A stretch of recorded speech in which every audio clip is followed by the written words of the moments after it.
Vestibular UFMS 2021, questão 26. Considere um sólido composto por 6 faces, sendo duas a duas paralelas e iguais. Ele tem seu volume igual x ao cubo mais 9x² mais 23x mais 15. O valor da soma das arestas desse sólido é igual a... A questão tem 3 etapas de interpretação, todas são muito importantes. A primeira é conseguir enxergar esse sólido. E aqui já tem alguns probleminhas, porque essa foi uma questão que foi anulada. Então, por conta disso, eu vou aproveitar para destrinchar todos os problemas que ela teve. E um deles começa nessa definição.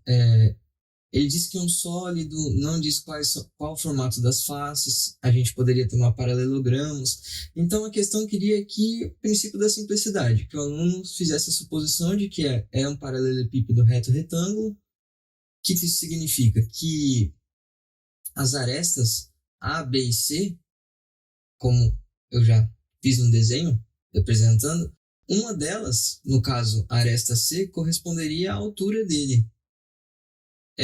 Eu poderia considerar as faces paralelogramos e ainda assim todas seriam paralelas, duas a duas e tal. Então, a questão já queria que o aluno tivesse essa percepção de que todas elas são perpendiculares entre si. Então, é como se fosse uma caixinha. Preferencialmente, na hora da prova, a gente teria que enxergar isso sem fazer o desenho, né? Mentalmente. Bem, aí a gente consegue lidar com a primeira etapa do problema. A segunda etapa, interpretar essa equação do terceiro grau. Ele diz que V, o volume, é dado por essa equação. Então, nós temos um V de x. O volume está em função de x. X ao cubo mais 9x² mais 23x mais 15. Problemas dessa etapa. Aqui está tudo certo com relação ao enunciado. Aqui são problemas que o aluno teria que lidar e interpretar isso aqui rapidamente. Primeiro, se eu supor que ele tem raízes x1, x2 e x3, que existem 3 raízes reais para ele, essas raízes não correspondem às arestas. Por quê? Se eu aplicar V de x1, vai dar 0, porque x1 é uma raiz. x2 também. E x3 também. Então, se eu calcular V de x1, V de x2 ou V de x3, todas dão 0, porque são raízes, e as raízes não são as arestas. Então, a dificuldade é perceber o seguinte: como eu supus que o desenho era uma caixa, era um paralelepípedo reto-retângulo, o volume do paralelepípedo seria A vezes B vezes C. Só que o volume está em função de x. Eu tenho que trazer essa relação do volume de x e deixar numa forma parecida com essa, com A vezes B vezes C. Então eu tenho que transformar a expressão que ele deu em algo na forma fatorada. Então a questão cobrava fatoração de equações algébricas, no caso, fatoração desse polinômio. Saber a forma fatorada dele, que seria A, que é o coeficiente do termo dominante. Esse A é diferente desse Azinho aqui. Esses dois são diferentes, esses A's. Eu vou até colocar uma linha aqui. X menos x1, x menos x2 e x menos x3. O aluno tinha que criar essa analogia, perceber essa analogia, porque o volume da caixa é da forma A vezes B vezes C, e eu consigo levar a equação que ele deu para a forma fatorada. Então essa era uma das dificuldades do problema. E agora, o grande X da questão é encontrar as raízes x1, x2 e x3. E aqui existe uma teoria importante que dá suporte para a gente encontrar essas raízes. Como o polinômio, no caso da equação que ele deu, é x ao cubo mais 9x² mais 23x mais 15, existe um teorema que garante que, como todos os coeficientes dessa equação são inteiros, quem são os coeficientes dela? O 1, o 9, o 23 e o 15 como todos esses números são inteiros, se essa equação possuir alguma raiz da forma racional, que seria P sobre Q, uma fração.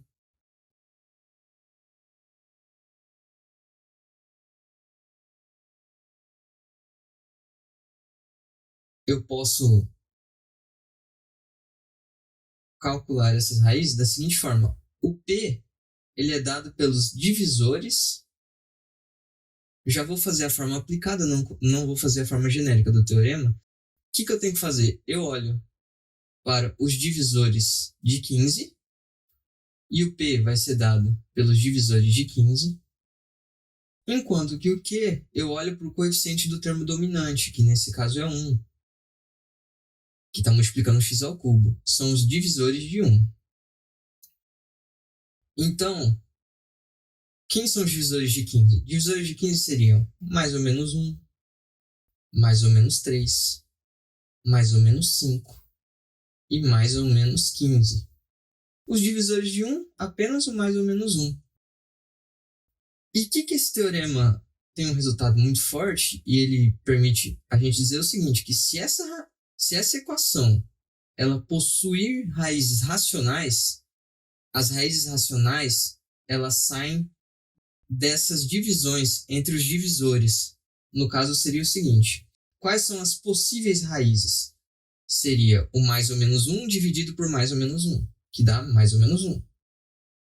O mais ou menos 3 dividido por mais ou menos 1, que dá mais ou menos 3. Mais ou menos 5 dividido por mais ou menos 1, dá mais ou menos 5. E mais ou menos 15 dividido por mais ou menos 1, dá mais ou menos 15. Aqui estão todas as possíveis raízes racionais. Se essa equação aqui tiver raízes racionais, vai ser uma delas. E se não for nenhuma delas, significa que as raízes são irracionais. A gente teria que discutir se as três são irracionais e tal, mas existe um outro teorema que garante que existe pelo menos uma, porque ela é do terceiro grau e tem coeficientes reais. Mas é uma teoria de equações um pouquinho mais elaborada. Mas dá para servir esse nível de ensino médio também. Então a gente tem que fazer alguns testes. No caso, a gente teria que testar esses valores. O que dá para perceber? Logo de cara a gente percebe que v de x, que é x ao cubo mais 9x quadrado mais 23x mais 15. Se eu colocar qualquer valor positivo aqui, positivo elevado ao cubo vai dar positivo, elevado ao quadrado vai dar positivo, vezes x, o 23 é positivo, todo mundo é positivo, então vai dar positivo, não vai zerar. Eu não vou encontrar raiz positiva. Então eu já vou evitar o teste das positivas. E vou partir pelo teste mais simples. Em vez de testar menos 1, menos 3, menos 5, menos 15, eu vou testar direto menos 1. Teste de menos 1.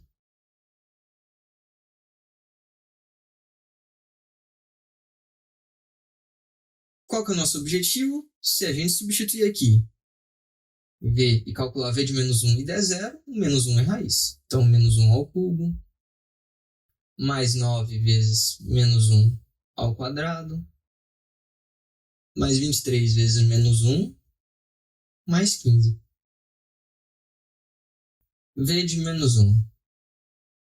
Menos 1 ao cubo dá menos 1.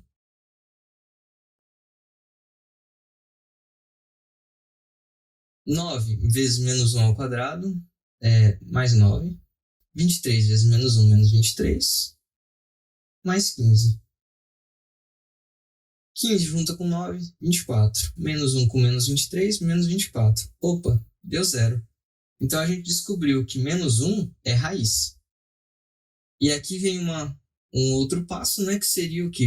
Baixar o grau da equação. Se eu encontro uma raiz da equação do terceiro grau, é tudo que a gente quer. Porque se a gente encontrar uma, a gente pode baixar o grau da equação e aí vira a equação do segundo grau. E lidar com a equação do segundo grau, a gente já sabe como encontra essas raízes, né? Soma, produto, Bhaskara.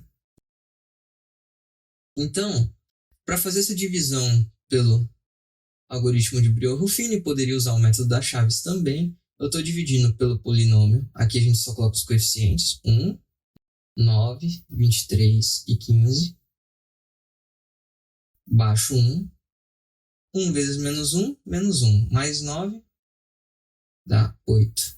8 vezes menos 1, menos 8. Mais 23 dá 15.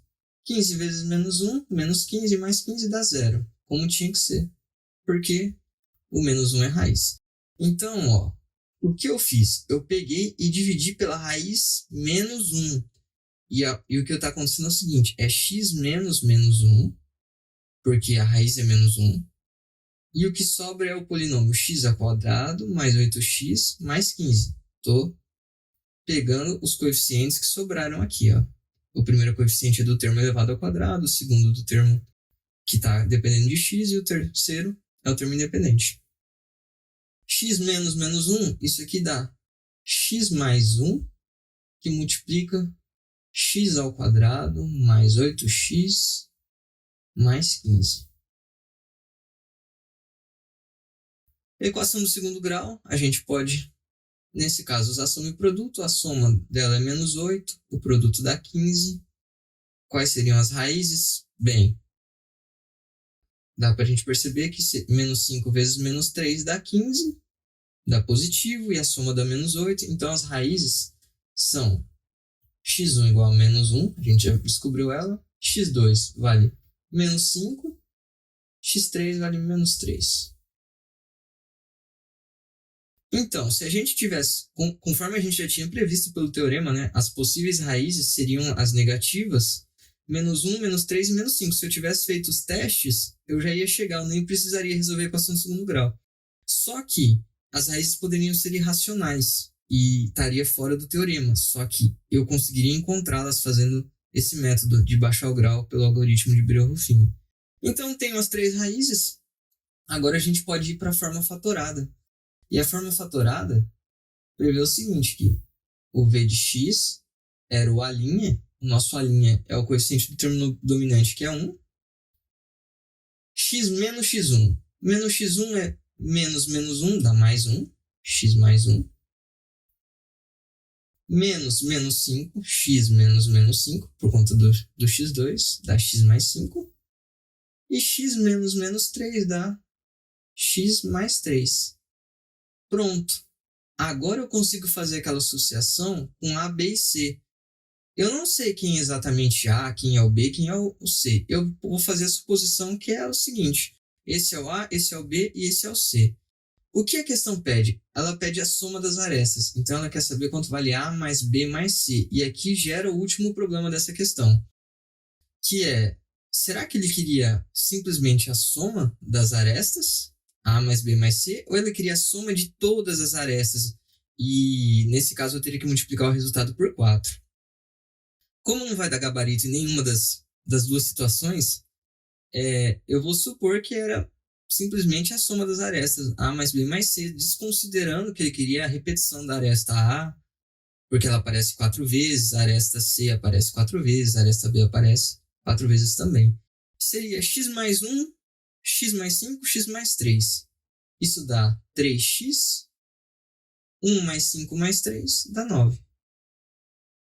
Coloco 3 em evidência, fica 3x mais 3. E esse era o problema. Independentemente se eu colocasse todas as arestas ou não, a resposta estaria em função de x mais 3. E nas alternativas ela está em função de x mais 2. E é por isso que a questão foi anulada.